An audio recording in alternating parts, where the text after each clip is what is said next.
Fourth year students, आज हम शैली की ही एक जो है पोइम वो पढ़ने जा रहे हैं फ्रॉम एडोनस। ये सारे बच्चे निकाल लें, मेरे पास करंट है, आपके पास कोई सी भी कंपोजिशन है आप वहीं से उसको याद कर सकते हैं। मैं इसकी क्रिटिकल एप्रिसिएशन पढ़ा रही हूँ आपको, और इसी में आपको जो है वो ओवरऑल आइडिया हो जाएगा। इसका मेन जो थीम है, इसका सेंट्रल आइडिया जो है वो भी इसके अंदर डिस्कस हो जाएगा। शैले के बारे में जो हम ऑलरेडी एज अ पोइट या एज अ पर्सन भी उसकी लाइफ के ऊपर थोड़ा बहुत जो हम डिस्कस कर चुके हैं, जो चीज़ें जो सेंटेंसेस मैं बार बार रिपीट करती हूँ, वो सारे आप इसमें भी ऐड कर सकते हैं। ठीक है, वो हर लेक्चर में तकरीबन मैंने पीछे किए हैं, आप दोबारा भी उसको चेक कर सकते हैं। तो एडोनस हम पढ़ने जा रहे हैं। तो एडोनस का जो बेसिक है वो कीट्स, जो हमारा नेक्स्ट पोइट भी होगा, रोमांटिक पोइट है, रोमांटिक पीरियड से बिलोंग करता है। और रोमांटिक पीरियड कौन सा है ये हम पहले डिस्कस कर चुके हैं जब हमने शैले स्टार्ट किया था। तो कीट्स की जो डेथ है उसके ऊपर एडोनस जो है वो इसकी शैले ने ये पोइम लिखी है उसकी डेथ के पे, जो कि शैले ख़ुद भी बहुत सैड है, तो उसको कह लेंगे उसका अफसोस करने के लिए उसने उस दुख में वो लिखा है। तो Adonais is a famous poem of Shelley. Shelley की ये मशहूर पोइम है। It is an elegy written on the death of Keats. Elegy जो है बेसिकली एक फॉर्म ऑफ पोइट्री है जो किसी भी शख्स की डेथ के बारे में बयान करती है। तो ये एक जो फॉर्म है इस पोइट्री की वो एलेजी है। तो इसमें जो कीट्स है पोइट है उसकी डेथ को कह लें कि के बारे में ये पोइम लिखी गई है। In this poem Shelley mourns the death of Keats whom he calls Adonais. और इसमें वो कीट्स की डेथ का मातम करता है और उसको वो एडोनस बुलाता है कह के। अब एडोनस मैं यहीं पे बताऊंगी, जो कि इसमें क्रिटिकल एप्रिसिएशन में इसमें ऑलरेडी इसका कॉन्टेक्स्ट मौजूद है कि एडोनस उसने क्यों कहा। तो Adonais was the name of a young man. एक नौजवान का नाम था एडोनस। मैंने आपसे अक्सर ग्रीक मैथोलॉजी का जिक्र किया है, जिसमें गॉड्स की, गॉडेसेस की और बहुत सारी जो हमने ode to the west wind पढ़ी थी उसमें भी एक कह लो कि एक फ़ीमेल डिवोटी का जिक्र था। तो ये सारी की सारी जो स्टोरीज़ हैं ये ग्रीक मैथोलॉजी का हिस्सा हैं। तो एडोनस भी उन्हीं में से हम देखेंगे कि एक नौजवान था who was loved by a goddess, जिसको कि एक गॉडेस जो थी वो बहुत मोहब्बत करती थी। Shelley imagines that many gods and goddesses came to weep for Keats. अब शैले ये तस्वुर करता है कि बहुत सारी गॉड्स और गॉडेसेस जो हैं वो आए कीट्स के मातम के लिए। तो Shelley himself was one of the mourners, और शैले बजाते खुद भी उन मातम करने वाले लोगों में से एक था। देन शैले इमेजिन कर रहा है कि जब कीट्स की डेथ होती है तो बहुत सारे गॉड्स और गॉडेसेस भी वहाँ पे आ जाते हैं उसको उसकी डेथ का मातम करने के लिए। Then Shelley declares that Adonais is not dead, he has become a spirit. फिर वो ये ऐलान करता है कि वो डेड नहीं है बल्कि वो एक रूह बन गया है। नाउ ही इज़ इमोर्टल, अब वो लाफानी है। He is above criticism and sufferings, और अब ना उसके ऊपर कोई क्रिटिसिज्म हो सकता है ना उसको कोई तकलीफ़ पहुंचाई जा सकती है। Envy, hatred, pain and unrest can not touch him. किसी किस्म का हसद, नफ़रत, तकलीफ़ या बेचैनी उसको टच नहीं कर सकते। For him death has died, और उसके लिए अब जो मौत है वो मर चुकी है। ही has become one with the eternal creative powers. अब जो इटर्नल क्रिएटिव पावर्स हैं, जो हमेशा रहने वाली जो ताकतें हैं, उनमें से वो उनके साथ वो जाके मिल गया है। ठीक है, we decay but he lives for ever. अब हम जो लोग हैं, जो ज़िंदा हैं, जो दुनिया में रहते हैं, तो मौत हमें आती है, एंड हमारा होता है। लेकिन अब वो जो है उसने एक ऐसी लाइफ को चूज़ कर लिया है जो कि लाइफ फॉर एवर है, जो कि परमानेंट है। तो वो अपनी हमेशा की रहने वाली ज़िंदगी की तरफ चला गया है। So there is no need for weeping and mourning. तो वो कहता है कि किसी किस्म के रोने की या मातम करने की कोई ज़रूरत नहीं है। अच्छा, यहाँ पे ना थोड़ा सा मैं इसको एक्सप्लेन करूँगी कि यहाँ पे जो उसने कहा कि क्रिटिसिज्म जो है या सफरिंग्स जो हैं उससे वो चला गया है।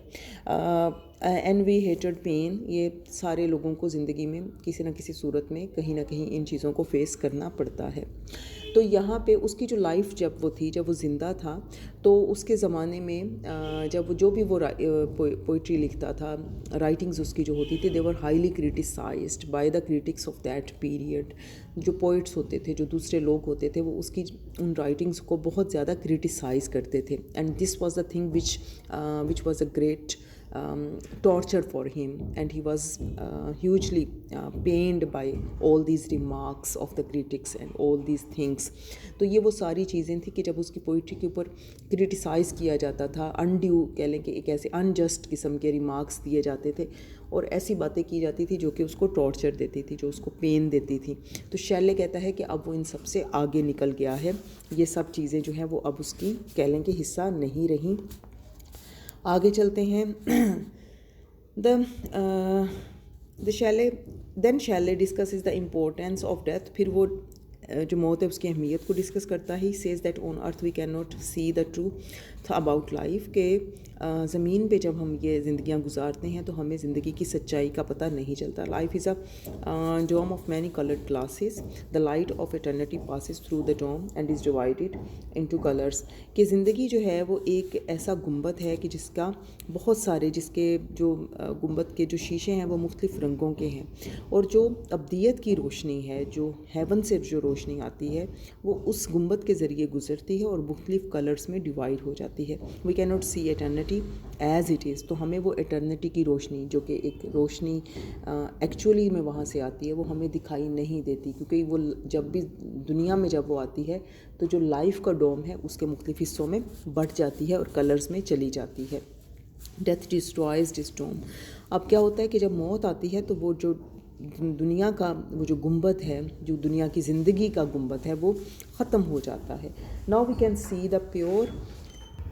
तो जो डेथ है डिस्ट्रॉयज दिस डोम, वो इस गुंबद को ख़त्म कर देती है। Now we can see the pure white light. अब हमें वो पाकीज़ा साफ़ सुथरी नूर की रोशनी हमें नज़र आती है। Death is no loss. अब जो मौत है वो कोई नुकसान नहीं है। It is beginning one with the great creative power.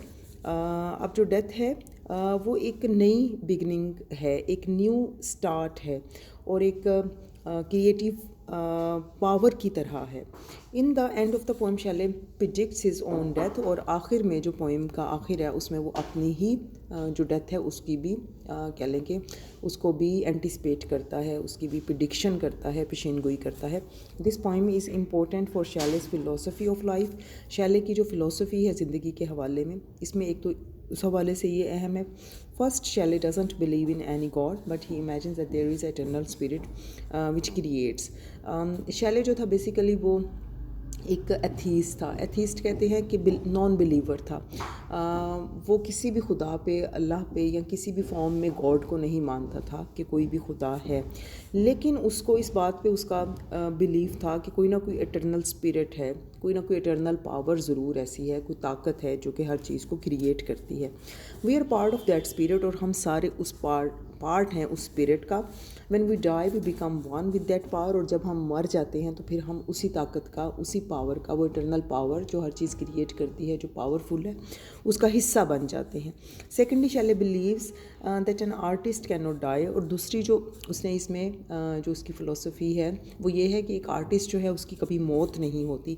Physically he may be absent but his influence is always there. वो जिस्मानी तौर पे हो सकता है कि वो एब्सेंट हो जाए, वो गैर हाज़िर हो जाए, वो दुनिया से चला जाए, उसका वजूद ख़त्म हो जाए, लेकिन उसका जो इन्फ्लुएंस है, उसका जो उसकी पर्सनैलिटी या उसका जो एक करैक्टर का और उसकी जो कुछ उसने किया, उसके जो एक्शंस हैं या उसकी जो क्रिएटिविटी है, जो उसने क्रिएशंस जो उसकी हैं, उस फॉर्म में वो हमेशा उसका इम्पैक्ट, उसका इन्फ्लुएंस जो है वो रहता है इस दुनिया में बाकी।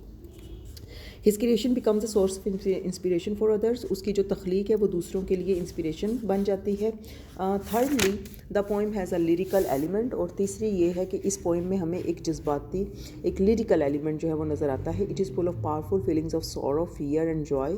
और इसमें जो जज्बात हैं, जिसमें कि दुख के, गम के, एक खौफ के और खुशी के, इनको भी बयान किया गया है। The poets own picture in the poem is a masterpiece. उसकी जो अपनी उसने जो पिक्चराइजेशन की है वो भी इस पूरी पोइम में जो हमें नज़र आती है वो एक मास्टरपीस है। Shelley's own opinions about this poem is, उसकी अपनी राय इस पोइम के बारे में ये है कि Adonis in spite of his mysticism, कि अपने तमाम तर मिस्टिसिज्म के बावजूद जो एडोनिस है, मिस्टिसिज्म कहते हैं एक तसव्वुफ़, यानी कि मिस्टिक्स, आपने वर्ड सुना होगा, मिस्टिक कहते हैं ना कि वो लोग जो कि सूफ़ी हो जाते हैं, जो अपने आप को दरवेश कहलवाते हैं, जो एक स्पिरिचुअलिटी के साथ जिनका कनेक्शन हो जाता है। तो वो कहता है कि Adonais in spite of its mysticism is the least imperfect of my composition.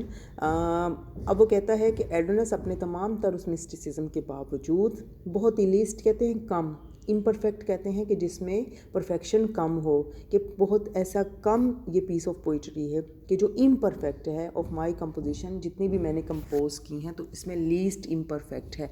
यानी कि इम्परफेक्शंस जो हैं वो हर जगह पे होती हैं। व्हेन यू क्रिएट समथिंग, कोई भी आर्टिस्ट जो है वो कोई भी आर्ट उसका हो तो वो उसमें कभी भी मुतमईन वो नहीं होता, उसको अपने आर्ट में इम्परफेक्शंस जो हैं वो नज़र आती हैं। लेकिन शैले का ये कहना है कि इसमें उसको लीस्ट इम्परफेक्शंस नज़र आई, कि इसको वो समझता है कि ये उसकी जितनी मैक्सिमम परफेक्ट एक कंपोजिशन हो सकती है उतनी वो है। तो बेसिकली वो ख़ुद भी इसको उसकी अपनी भी एक सेटिस्फेक्शन है, और इसमें उसने अपनी ही डेथ को भी एंटिसिपेट किया है। तो फुल ऑफ एक इमोशंस ये पोइम है। ये आपने पूरी क्रिटिकल एप्रिसिएशन जो है इसको अच्छे तरीके से याद कर लेना है। ये आपका साथ में कह लें कि होमवर्क है। और बाकी जो है हमारी जो लेसन्स हैं, सिलेक्शन हमारी हो चुकी है कंप्लीट। इस्लामी कल्चर तक हम कर चुके हैं, एंथोलॉजी आपकी ऑलरेडी आपकी कंप्लीट है। तो उसकी रिवीजन जो है वो ज़रूर आप जारी रखें, क्योंकि आपका एग्ज़ाम जो है वो उसी में से होगा।